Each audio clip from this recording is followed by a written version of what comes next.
And the Minnesota Vikings were that one team that found themselves in a peculiar position going into free agency, particularly at the quarterback position.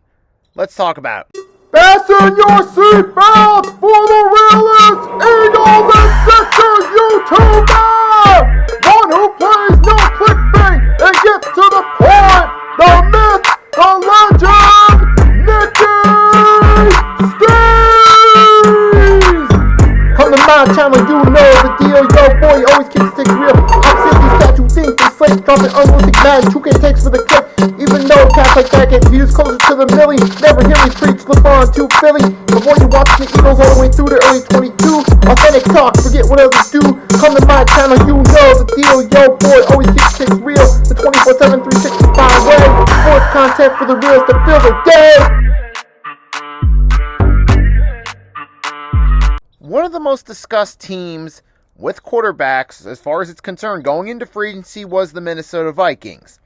And for certainly valid reasons. This was a team, mind you, who at the start of the preseason lost their rookie quarterback, J.J. McCarthy, for the season. They lost down his development his rookie year, and they had to rely on Sam Darnold the whole way through.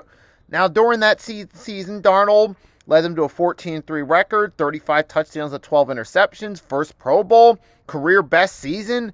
You wondered, where was this Sam Darnold with the Jets or with the Panthers?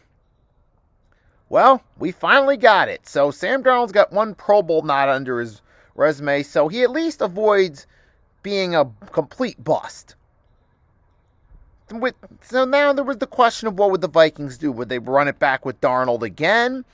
Or would they actually turn it over to J.J. McCarthy and let him take the reins?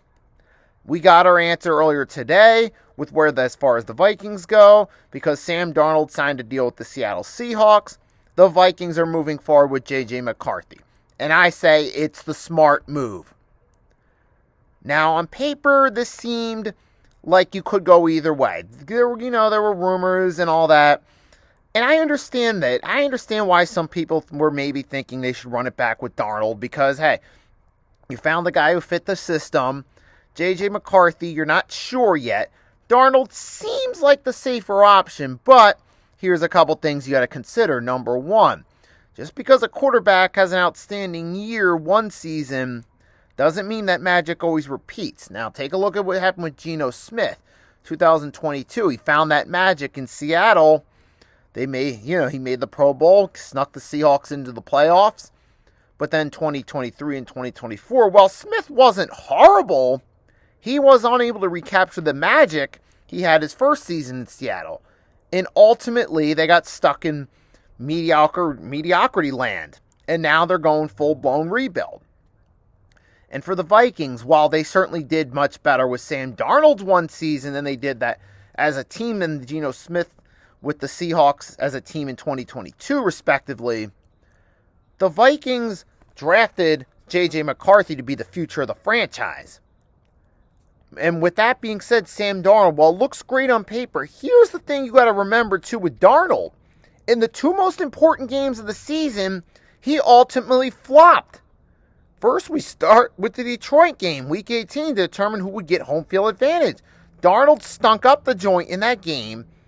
He had a 16.3 passer QBR. And then, on the road in the playoffs against the Rams, mind you, he got sacked 9 times. Had him 1 pick. Yes, he did have a touchdown, but he also had that pick and 9 sacks and had about a 13.5 or something QBR. So in the two most important games of the season, Sam Darnold ultimately choked and averted back to the Sam Darnold we know as the one who struggles as a quarterback in the National Football League. So for the Minnesota Vikings, you're looking at it as like, hey, here's a guy who performed well with no pressure, but as soon as it mattered, the two most important games of the season, the guy ultimately stunk. So you can't blame the Minnesota Vikings for deciding, looking at it and going, hey, Sam Darnold reached his ceiling. With a backup quarterback, we won 14 games. They have enough confidence in Kevin O'Connell in the system they have around them that a young quarterback such as J.J. McCarthy could step up and produce similar results. They're confident enough in the system they have around them that McCarthy can succeed with it. Now, we don't know how it's going to work out because he missed his entire rookie season. He had to rehab an injury. That'll be interesting to see. But considering they had 14 wins and a playoff berth with Sam Darnold, they feel pretty confident that they can take their chances on J.J. McCarthy. And like I said, we saw Darnold disappoint in the two most important games of the season, meaning we kind of seen his ceiling. It's not going to lead the Vikings into championship contention. You might as well try with a younger quarterback that could have mileage down the line. Now, is it a risky move for the Vikings? Yes. But at this point, you have to take that risk if you're them. If you're a Sam Darnold, you're stuck with a playoff team that isn't going past that for maybe 1 or 2 more seasons. If you go with J.J. McCarthy, there is the chance to get better. Now, we don't know for sure, but with that chance to get better and that chance to possibly become contenders a few years from now, if I'm looking at it from the Vikings' point of view, I'm taking that chance. I'll leave it at that. So I believe the Vikings made the right move in deciding to take the chance with J.J. McCarthy because they're confident enough in the coaches and staff and team around them to get it done, or at least have a shot at getting it done and going further if J.J. McCarthy progresses properly as a quarterback. And that's all I got to say for now. If you guys want to comment, let me know if you agree or disagree with what I said. Feel free to do so. Also, if you want more NFL and NBA related content, make sure to drop a like, subscribe to the channel.